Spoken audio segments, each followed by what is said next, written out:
Hoje, em Escola de Paz, nós estamos recebendo a doutora Ana Cláudia Fragoso, que é pediatra e que acompanha salas de parto. Nós vamos falar sobre a necessidade e a importância de haver um pediatra dentro da sala de parto, porque antigamente os bebês ficavam um pouco deixados de lado pelos obstetras, que, não sendo pediatras, não davam muita importância às crianças. Doutora Ana, qual é a importância do pediatra na sala de parto? Nem sempre o bebê nasce muito bem, com a pegar 9, 10. Às vezes a gente acaba encontrando algumas situações que não eram esperadas, que o bebê sai um pouquinho deprimido e que com isso a gente tem que intervir, ou seja, ventilar, entubar e em alguns momentos até eles podem entrar em sofrimento sem ter sido percebido nos últimos momentos do trabalho de parto e a gente tem que, às vezes, aspirar, que hoje a gente aspira menos, mas às vezes tem que aspirar por causa da presença de mecônio, que quando nem é de sofrimento, ele libera as fezes, que é chamada de mecônio, e essas fezes, a nível pulmonar, ela acarreta uma pneumonia que vai levar a uma internação pelo menos uns 10 a 14 dias do bebê, por uma aspiração de mecônio. Então, com isso, é importante a gente estar ali para poder agir rapidamente e reverter o quadro com menos sequelas para o bebê. Quantos partos a senhora acompanha por dia?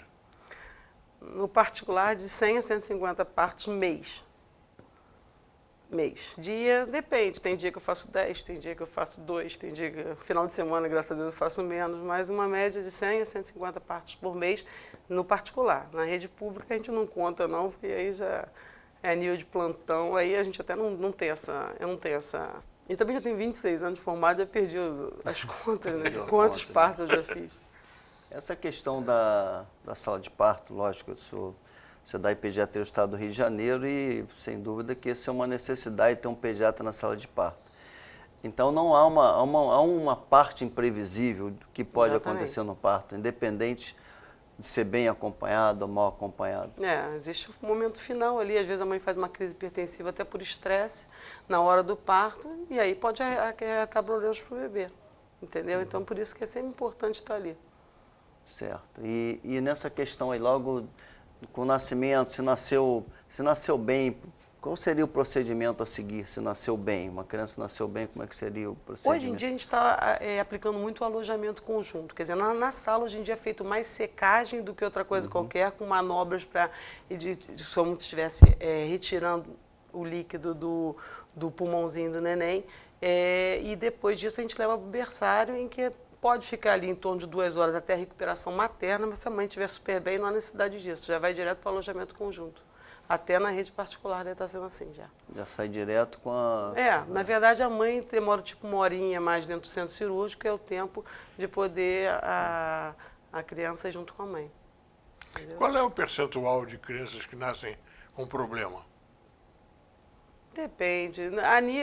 A criança a termo, acho que o percentual é pequeno, quer dizer, vamos dizer uns 10% no máximo, que nasce com alguma complicaçãozinha que a gente não estaria esperando.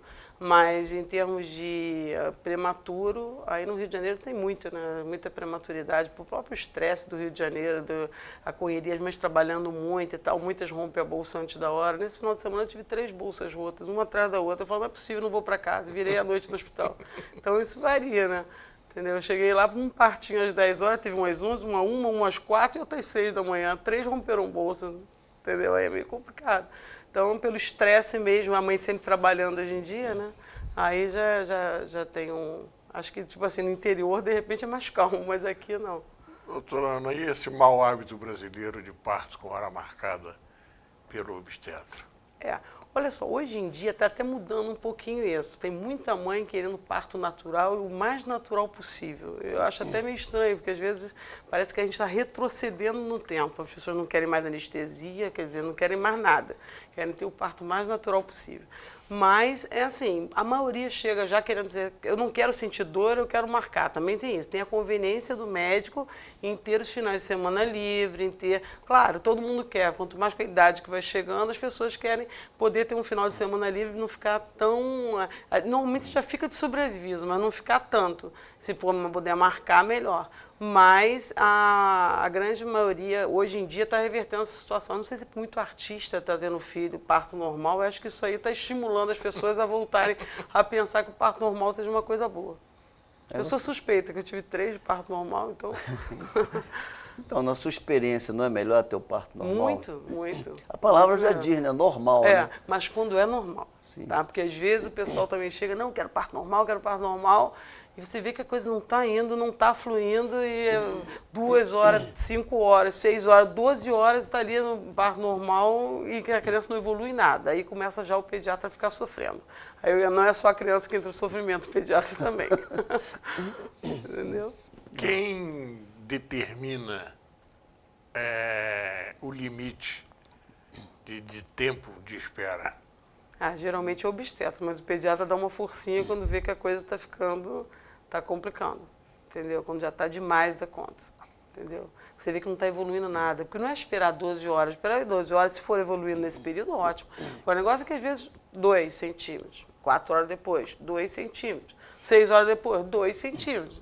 Aquilo ali não vai evoluir, deve ter alguma coisa aí que não esteja fluindo com a natureza que deveria estar. É só para 2 centímetros a dilatação do colo. Isso. Normalmente a dilatação tem que ter um mínimo de dilatação, a gente não pode ajudar a paciente com anestesia, normalmente só ajuda com anestesia a partir do 4º, 5º mês, quarto, 5º centímetro, né? E aí depois disso, normalmente evolui até 10, a dilatação total, entendeu? A gente começa a poder ajudar mais a partir do 5º, entendeu? Mas na sua prática, em relação nessa questão da cesárea, do parto normal, da cesárea marcada, por mais que os métodos de avaliação de semanas, né, eles avançaram muito, não acontece de ter alguma surpresa de achar que uma criança é a termo e é um prematuro limítrofe, um prematuro tardio, como se fala? Existem 2 semanas ali que a gente fica meio com medo naquelas 2 semanas. Então, normalmente, de 37 em diante, a gente não considera mais prematuro. Então, de 37 a 40 semanas. Então, o pessoal, quando marca em torno de 38, 39. A grande maioria, hoje em dia, com medo, marca até em torno de 39, que aí tem uma margem de 2 semanas, entendeu? E hoje em dia tem sido usado muito corticoide, que é uma coisa que ajuda a maturar o pulmão do neném. E aí, com isso, as pessoas podem lançar mão disso e, com isso, ter mais segurança. Entendeu? Qual é a função do corticoide? Na verdade, esse corticoide em si, ele tem, para a obstetrícia, é tipo madurar o pulmão do neném. Entendeu? O amadurecimento do pulmão, para que ele não tenha o que a gente chama de membrana hialina, um pulmão imaturo. Então, aquelas mães que normalmente, gemelar, mães que o colo está dilatando, com certa frequência já está em repouso, isso aí é bom a gente fazer um corticoide. Entendeu? E aquela criança que de repente entrou, o líquido está sumindo, quer dizer, está com oligodramia, está diminuindo a quantidade de líquido, quer dizer, não pode ficar ali, você vê que vai estourar antes da hora, que vai nascer antes do momento, aí normalmente a gente faz o corticoide por 48 horas e aí sim pode até deixar evoluir, entendeu? Parar de inibir um pouco, deixar evoluir. Tem outras questões, né? Fora a membrana hialina, questão de sucção, icterícia, como é que é na sua prática isso, ver crianças limítrofes, aí que por vezes... Olha só, normalmente crianças com 36 semanas, às vezes estão um pouquinho mais débeis na hora de sugar, mas nada que não possa, de repente, a gente ajudar se for prematuro abaixo de 2 quilos, de repente vai para a UTI mesmo, aí lá a fono vai ajudar na amamentação. Mas que normalmente só vai poder ir para o peito acima de 1.800. Aí se tem dificuldade, aí a fono auxilia e tal, ou entra com a chuca inicialmente para poder depois ir para o peito. Entendeu? Mas, assim, aqueles limítrofes mesmo de 37, 38 semanas que ficam no berçário, esses, assim, a primeira mamada é mais dificultosa, mas as outras são mais fáceis, não tem problema nenhum, não. Em relação, assim, já falando em relação aos partos, necessidade do pediatra, o que a senhora acha das casas de parto?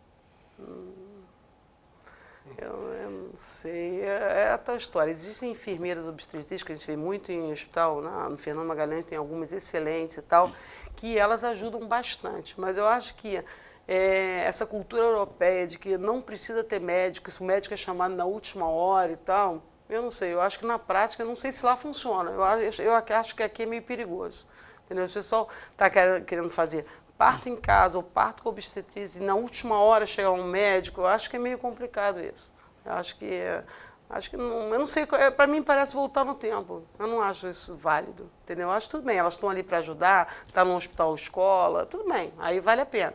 Agora, chegar num local pequeno, como estão abrindo por aí, algumas unidades que são pequenas e que a grande maioria é montada à base de enfermeira e tem lá um médico, 2 médicos, eu acho que isso não vale a pena, não.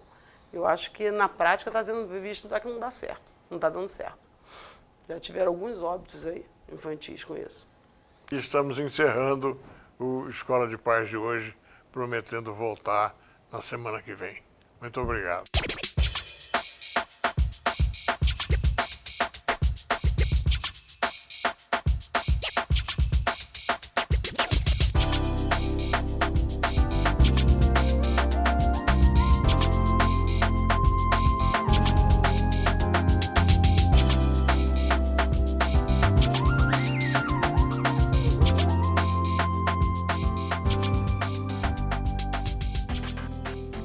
Quer um esclarecimento? Tem um assunto que quer ver aqui no programa?